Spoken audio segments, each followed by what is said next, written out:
Hello guys, कैसे हो। उम्मीद करता हूँ कि आप स्वस्थ होंगे, आपका परिवार स्वस्थ होगा। दोस्तों, जैसा कि हमने हमारे यूट्यूब स्टूडियो के माध्यम से आपसे वादा कर रखा है क्रैश कोर्स का, तो उसी सीरीज में आज अपन नेक्स्ट टॉपिक लेकर आए हैं बायोमोलिक्यूल। उससे पहले अपना एक टॉपिक ऑलरेडी कंप्लीट हो चुका है, पॉलीमर। अगर आपने वो वीडियो नहीं देखा है तो उसका लिंक डिस्क्रिप्शन में दिया हुआ है, जहाँ से आप देख सकते हैं। तो चलिए दोस्तों, अपन अपना वीडियो स्टार्ट करते हैं। वीडियो स्टार्ट होने से पहले मैं आपको एक बात क्लियर कर दूँ दोस्तों, अगर आप हमारे चैनल पर नए हैं और अभी तक चैनल को सब्सक्राइब नहीं किया तो चैनल को सब्सक्राइब कर ले और बेल आइकन प्रेस कर ले, जिससे जो भी नया टॉपिक आए सबसे पहले आप तक पहुंचे। चलिए दोस्तों, अपन अपना वीडियो स्टार्ट करते हैं। वीडियो स्टार्ट होने से पहले मैं एक आपको इंपॉर्टेंट सूचना दे दूं दोस्तों, आपको आपके ये बायोमोलिक्यूल, पॉलीमर और केमिस्ट्री एवरीडे लाइफ तीनों चैप्टर से एवरेजन, नीट और जेई के एग्जाम में हर साल 3 से 4 क्वेश्चन आते हैं और मेनली स्टूडेंट इन टॉपिक को छोड़ देते हैं। दोस्तों, अगर आप हमारी ये 15 से 20 मिनट का लेक्चर देख लेते हैं तो आपका ये 3 से 4 क्वेश्चन आपके खाते में जुड़ जाएंगे। चलिए दोस्तों, अपन अपना वीडियो स्टार्ट करते हैं। बायोमोलिक्यूल में अपन बात करें तो बायोमोलिक्यूल में अपन मेनली कार्बोहाइड्रेट का अध्ययन करते हैं। बायोमोलिक्यूल में कार्बोहाइड्रेट का अध्ययन करते हैं। कार्बोहाइड्रेट में कार्बन होता है और हाइड्रेट होता है, जल होता है। कार्बोहाइड्रेट कार्बन प्लस हाइड्रेट से मिलकर बना होता है। अगर इसके जनरल फॉर्मूले की बात करें, कार्बोहाइड्रेट के जनरल फॉर्मूला देखें तो कार्बोहाइड्रेट का जनरल फॉर्मूला होता है CxH2O होल ट्वाइस Y। ये जनरल फॉर्मूला होता है कार्बोहाइड्रेट का। उसके बाद में अपन इस फॉर्मूले को ऐसे भी लिख सकते हैं, CX हो गया, H2X हो गया और O6 हो गया। अपन इसको ऐसे भी लिख सकते हैं। उसके बाद में अपन नेक्स्ट बात करते हैं इसके एग्जाम्पल की। तो एग्जाम्पल अपना ग्लूकोज हो गया, ग्लूकोज C6H12O6। यहाँ से देख लो CxH2XOX। ये फॉर्मूला अपना जो फॉर्मूला है उसकी शर्त को शो कर रहा है। तो ये अपना ग्लूकोज एक कार्बोहाइड्रेट होता है। उसके बाद में अपन नेक्स्ट बात करते हैं क्लासिफिकेशन ऑफ कार्बोहाइड्रेट। कार्बोहाइड्रेट का क्लासिफिकेशन अपन दो टाइप से कर लेते हैं, शुगर और नॉन शुगर, शर्करा और अशर्करा। आगे नेक्स्ट बात करते हैं अपन शर्करा और अशर्करा में। तो अपन बात कर लेते हैं पहले शुगर की। शुगर आप अपने घर पर जो मेनली अपने घर पर जो चीनी होती है, शुगर होती है, उससे समझ लीजिएगा। शुगर क्या होती है, ये क्रिस्टली होती है और चीनी पानी में घुल सकती है, तो वाटर सोल्यूबल होती है। उसके बाद में अपन नेक्स्ट बात करते हैं स्वीट इन टेस्ट, यानी कि टेस्ट के अंदर, यानी कि स्वाद में मीठी होती है। उसके बाद में अपन नॉन शुगर की बात करें तो नॉन शुगर क्या होता है कि शुगर के अपोजिट नॉन शुगर कर दो, यानी कि इसके जो करेक्टर होते हैं उसके अपोजिट करेक्टर नॉन शुगर के हो जाएंगे। ये अगर क्रिस्टलीय है तो वो अक्रिस्टलीय हो जाएगी, एमोर्फस हो जाएगी। ये अगर वाटर सोल्यूबल है तो वो वाटर इनसोल्यूबल हो जाएगी। ये अगर टेस्ट में स्वीट है तो वो टेस्ट लेस हो जाएगी। उसके बाद में अपन नेक्स्ट बात करते हैं शुगर को अपन फिर से आगे डिवाइड कर लेते हैं मोनोसेकेराइड एंड ओलिगोसेकेराइड में। मोनोसेकेराइड और ओलिगोसेकेराइड में मोनोसेकेराइड वे होते हैं जो सिंपल कार्बोहाइड्रेट होते हैं और जिनका हाइड्रोलाइसिस नहीं किया जा सकता है। इनके एग्जांपल की बात करें तो अपना ग्लूकोज, फ्रक्टोज हो गया। उसके बाद में अपन नेक्स्ट बात करते हैं ओलिगोसेकेराइड। ओलिगोसेकेराइड क्या होता है कि जिसके जल अपघटन से 2 से 4 मोनोसेकेराइड इकाइयां प्राप्त होती है। अगर इसमें भी अपन डिवाइडेशन कर लेते हैं ओलिगोसेकेराइड को अपन डाइसेकेराइड, ट्राइसेकेराइड, टेट्रासेकेराइड में डिवाइडेशन कर लेते हैं। अगर डाइसेकेराइड की बात करें तो डाइसेकेराइड के जल अपघटन से 2 मोनोसेकेराइड इकाइयां प्राप्त होती है, ट्राइसेकेराइड से 3 मोनोसेकेराइड इकाइयां प्राप्त होती है और टेट्रासेकेराइड से 4 मोनोसेकेराइड इकाइयां प्राप्त होती है। चलिए अपन बात करते हैं अपन डाइसेकेराइड की। तो डाइसेकेराइड में बात करें तो जल अपघटन से 2 मोनोसेकेराइड इकाइयां प्राप्त होती है। और एग्जाम्पल की बात करें तो इसका हो गया सुक्रोज, माल्टोज, लेक्टोज। इसका एग्जाम्पल हो गया अपना सुक्रोज हो गया, माल्टाज हो गया और लेक्टोज इसके एग्जाम्पल हो गए। उसके बाद में अपन बात करते हैं ट्राइसेकेराइड में जल अपघटन से 3 मोनोसेकेराइड इकाइयां प्राप्त होती है। इसके एग्जाम्पल की बात करें तो रेफेनोज हो गया। रेफेनोज को फॉर्मूला भी अपने को ध्यान रखना है। कई बार क्या होता है कि एग्जाम में सीधे फॉर्मूले से भी क्वेश्चन पूछ लेते हैं कि रेफेनोज का फॉर्मूला कौन सा है, तो यहाँ से फॉर्मूला का ध्यान रखना है C18H32O16। उसके बाद में अपन नेक्स्ट बात करते हैं, यानी कि जो रेफेनोज है उसके जल अपघटन से 3 मोनोसेकेराइड इकाइयां कौन कौन सी प्राप्त होती है।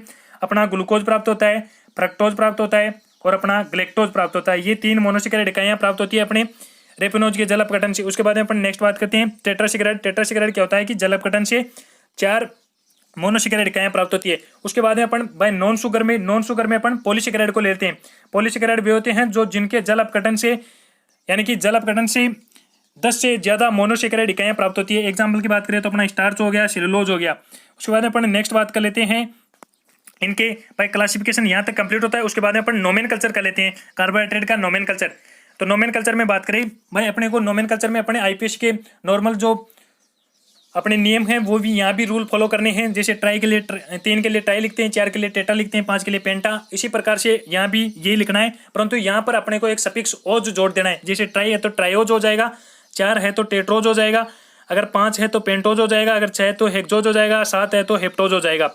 अब अगर बात करें अपन इसमें एल्डिहाइड ग्रुप जुड़ा हुआ है तो एल्डिहाइड अपन परफिक्स जोड़ देंगे, एल्डिहाइड परफिक्स जोड़ देंगे। जैसे 3 है तो एल्डो ट्रायोज हो जाएगा, 4 है तो एल्डो टेट्रोज हो जाएगा, 5 है तो एल्डो पेंटोज हो जाएगा। इसी प्रकार एल्डो हेक्सोज, एल्डो हेप्टोज ऐसे हो जाएगा। उसके बाद में नेक्स्ट बात करें अगर कीटो समूह जुड़ा हुआ है तो कीटो परफिक्स लगा देंगे। तो कीटो परफिक्स लगाएंगे तो जैसे 3 है तो कीटो ट्रायोज हो जाएगा, 4 है तो कीटोटेट्रोज हो जाएगा, 5 है तो कीटोपेंटोज, उसी प्रकार से कीटोहेक्सोज, कीटोहेप्टोज ऐसे हो जाएगा। उसके बाद में अपन नेक्स्ट बात करते हैं भाई, यहाँ तक अपना क्लासिफिकेशन कंप्लीट होता है, नोमेनकल्चर कंप्लीट होता है। उसके बाद में अपन स्ट्रक्चर देख लेते हैं इनकी, मोनोसेकेराइड एंड डाइसेकेराइड की। तो चलिए नेक्स्ट स्लाइड। अब यहाँ से देखो आप मोनोसेकेराइड और डाइसेकेराइड, मोनोसेकेराइड और डाइसेकेराइड, तो आप देख लो मोनोसेकेराइड में अपना हो गया, अभी मैंने बताया था जैसे मोनोसेकेराइड का हाइड्रोलाइसिस जल अपघटन नहीं कर सकते हैं, तो ग्लूकोज हो गया अपना, फ्रक्टोज हो गया और गलेक्टोज, ये तो हो गया अपने मोनोसेकेराइड। उसके बाद में अपन नेक्स्ट बात करते हैं डाइसेकेराइड की। तो डाइसेकेराइड में अपन ने बताया था sucrose, maltose, lactose, sucrose, maltose, lactose. Sucrose के जल अपघटन से यानी कि हाइड्रोलाइसिस से अपने को फ्रक्टोज प्लस ग्लूकोज प्राप्त होता है। अगर माल्टोज की बात करें तो माल्टोज के जल अपघटन से अपने को ग्लूकोज प्लस ग्लूकोज प्राप्त होता है। लेक्टोज की बात करें तो इसके हाइड्रोलाइसिस से अपने को ग्लूकोज प्लस गलेक्टोज प्राप्त होता है। ये आपको ध्यान रखना है, कई बार एग्जाम में यहाँ से भी क्वेश्चन आ जाता है। चलिए उसके बाद में अपन नेक्स्ट बात करते हैं, अपन अब आइसोमर की बात कर लेते हैं, यानी कि इरिथ्रो एंड थ्रियो आइसोमर की बात कर लेते हैं। अब यहाँ से देखिए आप erythro and threo nomenclature, erythro and threo isomer की बात करें, इरिथ्रो एंड थ्रियो आइसोमर की बात करें तो अपन देखो जैसे मान लो अगर सेम साइड अगर यानी कि सेम ग्रुप अगर सेम साइड है, दोनों अक्ष से डिनोट किया है मैंने, अगर ये सेम साइड है तो इसका इरिथ्रो हो गया, अगर ये अपोजिट साइड है दोनों तो ये अपना थ्रियो हो गया। अभी अगर इसके एग्जाम्पल की बात करें तो एग्जाम्पल देख लो, यहाँ पर अपने को थ्रियो एंड इरिथ्रो आइसोमर देखने हैं फिशर प्रक्षेप में। अपने को पहले फिशर प्रक्षेप लिखना है, सही फिशर प्रक्षेप लिखना है, उसके बाद में अपने को इरिथ्रो एंड थ्रियो नोमेनकल्चर देखना है। ये देखो दोनों ग्रुप सेम साइड है, OH OH, तो ये तो हो गया इरिथ्रो, और ये अपोजिट साइड हो गए तो ये हो गया अपना थ्रियो।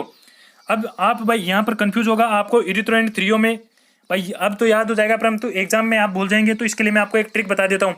जैसे मान लो अगर आप कोई भी सही काम कर रहे हैं तो आपकी डायरेक्शन में बहुत ज़्यादा लोग होंगे, तो इरिथ्रो में ज़्यादा वर्ड है तो डायरेक्शन में सेम डायरेक्शन में ज़्यादा लोग होंगे।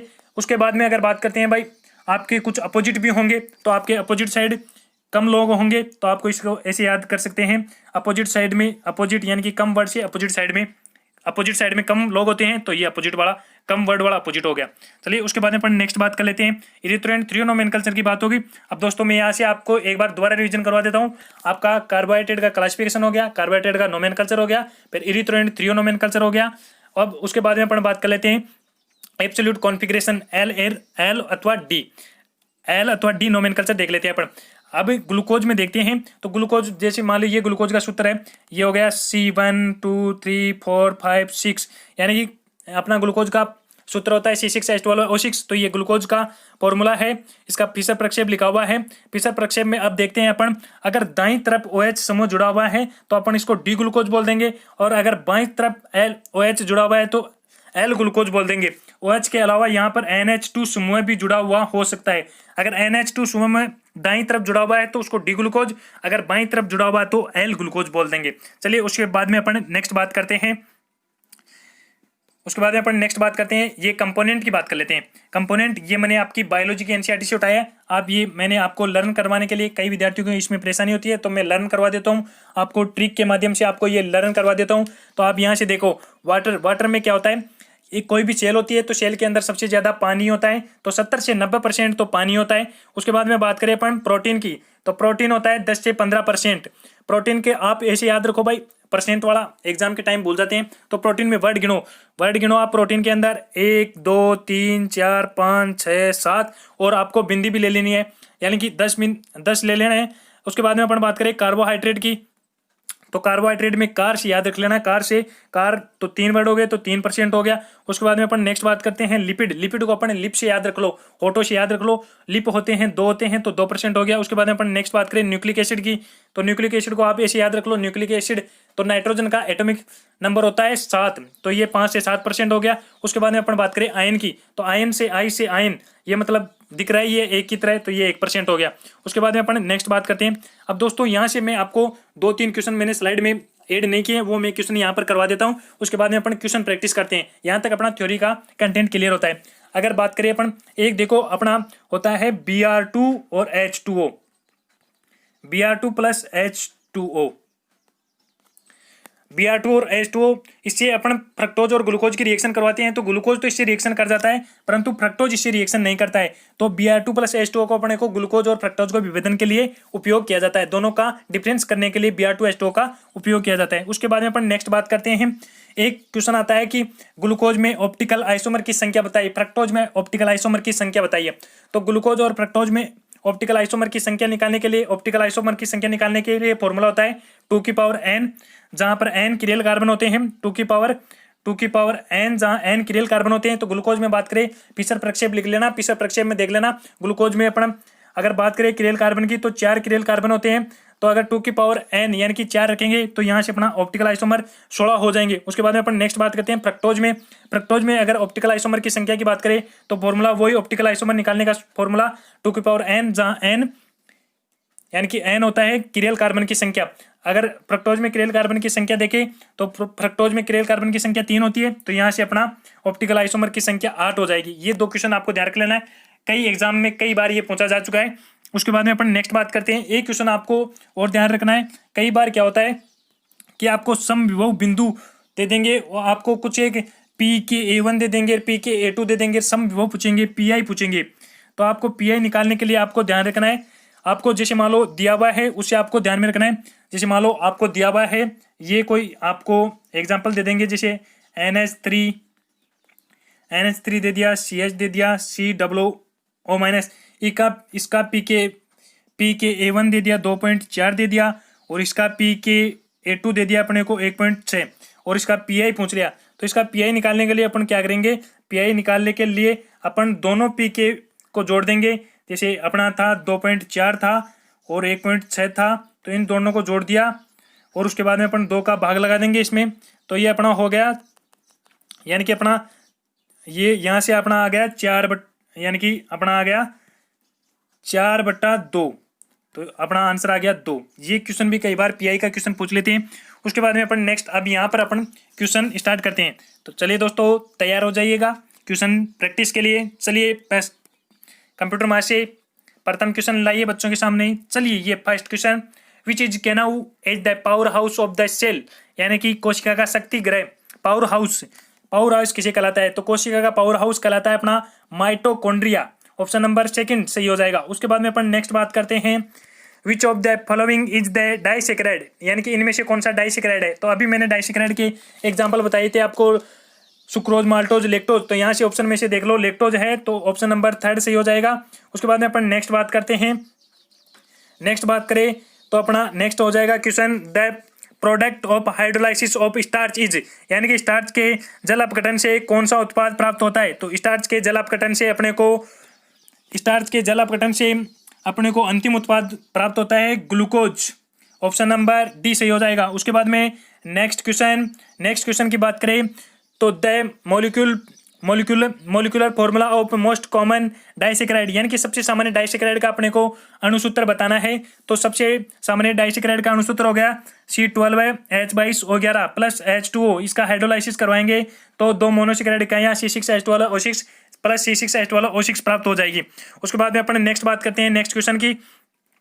नेक्स्ट क्वेश्चन है अपना, निम्न में से कौन सी अपचायक शर्करा नहीं है, यानी कि रिड्यूसिंग शुगर की बात कर रहा है। तो ये सभी को पता है अपना सुक्रोज रिड्यूसिंग शुगर नहीं है। उसके बाद में अपन नेक्स्ट क्वेश्चन की बात करें तो नेक्स्ट क्वेश्चन में अपन बात करते हैं, the product obtained after hydrolysis of protein is the presence of enzyme, यानी कि किसी एंजाइम की उपस्थिति में अपन प्रोटीन का हाइड्रोलाइसिस करवाते हैं तो अंतिम उत्पाद क्या प्राप्त होता है।